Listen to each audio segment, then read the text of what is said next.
Hey guys, welcome to PhoneArena's in-depth video review of the HTC EVO Shift 4G. It's available right now through Sprint for the contract price of $150, and it's actually the second HTC branded device to have 4G connectivity for Sprint after the EVO 4G. The unique thing about the Shift 4G is the fact that it sports a landscape sliding keyboard, so for anyone big into texting or messaging out there, this might be the suitable handset for you. At first glance, you'll probably recognize the resemblance it has with the regular EVO 4G, and it borrows a lot of design cues, and you can tell that from the front buttons here with the circles. It easily distinguishes itself with the EVO 4G. But aside from that, it's pretty much a miniature-sized version, just slightly thicker just because of the inclusion of the keyboard. But the choice of materials is top-notch, as usual. You have this bluish metallic front here, which is combined with the soft touch cover at the back, which does prevent any smudges or fingerprints, which does make the handset relatively clean all around. And overall, it's built solidly, even despite the fact that it employs a manual mechanism when you open and close the handset instead of a spring-loaded action. But overall, it's normal size, pretty easy to hold in the hands compared to the EVO 4G, and you feel that it's a premium quality once again from HTC's camp. Now, what you get with the EVO Shift 4G is a 3.6-inch LCD panel instead of the larger size one with the EVO 4G at 4.3 inches, but it employs the same resolution, WVGA, so that's 480 by 800 pixels.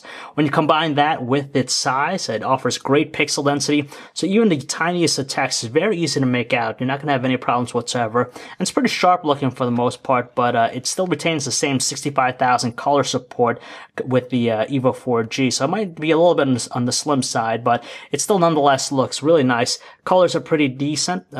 Viewing angles, at extreme angles, it's very hard to see. It kind of washes out, but for the most part, it should be more than respectable. And the responsiveness is really good too. You're not going to have any problems as far as moving about the platform with it.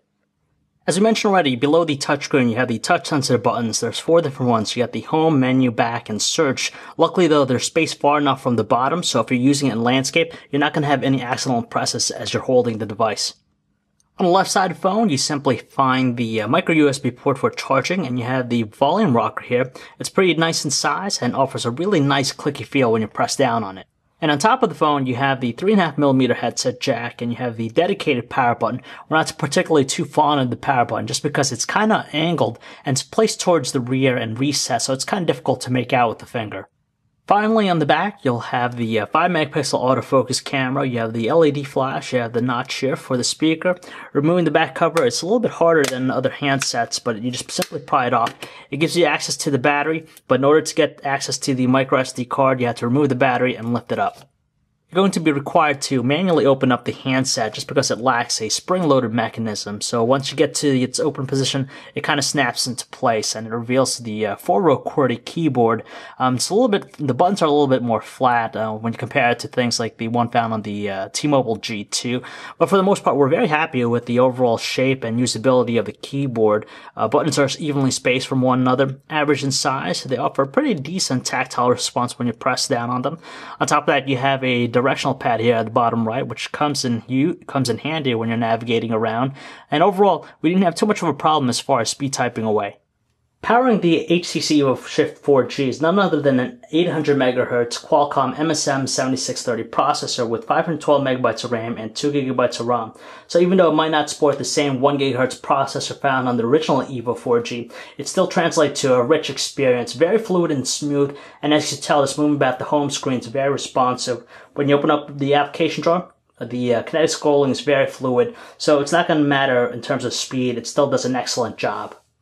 Much like other HTC Android-powered devices out there, the EVO Shift 4G employs the Sense UI and beautifies the overall look of the Android platform.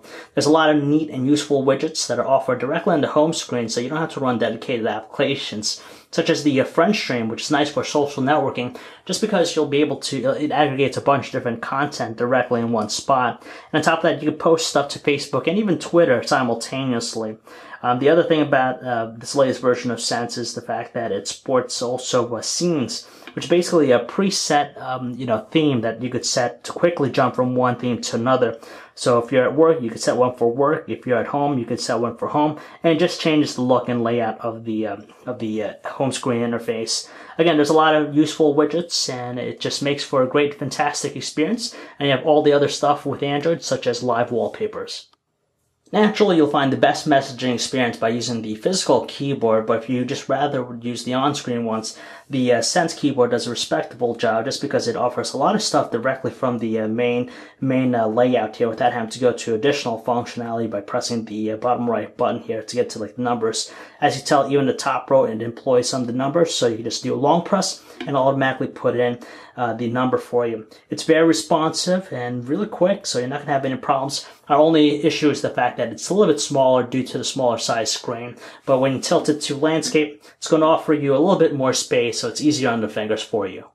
Seeing that this is an Android 2.2 Freud device, you're going to have all the features, rich features of any of Android applications out there, such as the Gmail app, which gives you a really nice experience, pretty much what you find on a regular desktop. It offers you stuff like threaded view, and on top of that, you could have multiple accounts on there. So if you have more than one Gmail account, you could set it up. No problems whatsoever with setting up alternate emails. All it requires is just generally your username and password, and automatically will set it up for you. So when you have a fast processor on board, and on top of that, the handset's running Android 2.2 Freud, you know you're going to have a rich web browsing experience just because it has Flash 10.1 support. So it just gives you that real nice desktop-like experience. And with the EVO Shift 4G, scrolling is pretty nice. As you can tell, it's very smooth. On top of that, it's a 4G device, so it loads up pages a lot faster than other devices out there. You have all your other commonalities, such as pinch to zoom, so you have multi-touch gesture support to zoom in, zoom out. You could double tap for it to zoom into a specific area. And overall, you'll be very happy and satisfied with the web browsing experience on the HTC EVO Shift 4G. Thanks to its high-resolution display and fast processor, watching high-definition content's no problem whatsoever. The one we have here is encoded in MPEG-4, 1280 by 720 resolution. As you tell, colors are magnificent looking. It runs at a smooth frame rate, no jittery or stutteriness to it. So you're not going to have any problems whatsoever, and you'll find the overall watching experience quite gratifying.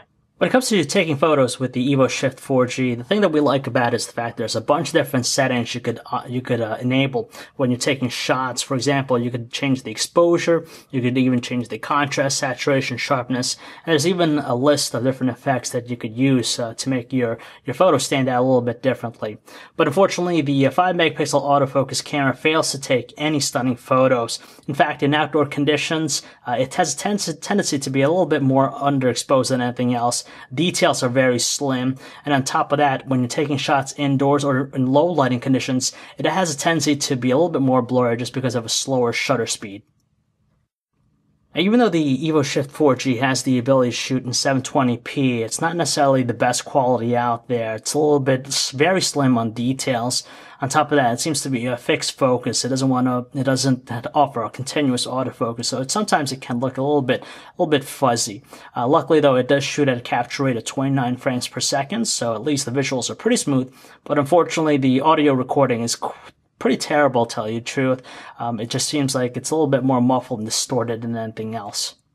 One thing we find surprising with the handset is its lack of keeping a steady signal. As you can tell, it has only 3 bars, and when compared to another Sprint phone that we have on us, it seems to offer less bars than what it has to offer on the other device. So it kind of fluctuates a little bit, but luckily we didn't have too much of a problem as far as drop calls. It seems to retain it pretty good.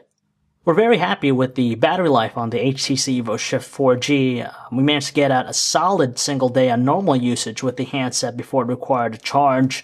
And on top of that, we mainly used it for web browsing, sending some text messages, emails, and of course an occasional phone call. So light users will get a little bit more, but for any heavy users out there, just expect to constantly recharge the handset whenever you have the chance.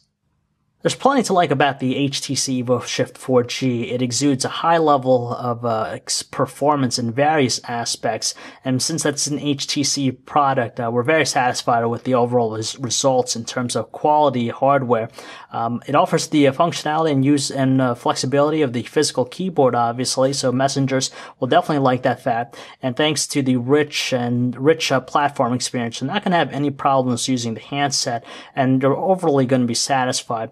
but there's just something about the handset that doesn't quite feel that right, and specifically, it's the fact that it is a 4G device and it's missing stuff like a front-facing camera, which other devices now offer, and especially it becomes a little bit more of a glaring issue when you consider the fact that you're paying extra for a data plan for the device. On top of that, it doesn't have as much memory. It only comes with a 2GB micro SD card versus the higher offerings found on either the HTC EVO 4G or even the Samsung Epic 4G. Those devices are now priced at $200 with a contract. Since there's only $50 that separates this device from those, we think that the other two devices offer a little bit more value for the money.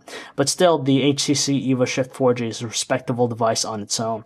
So if you'd like to learn more about this handset or for all the latest cell phone reviews, news, specs, and information, you can check us out at PhoneArena.com.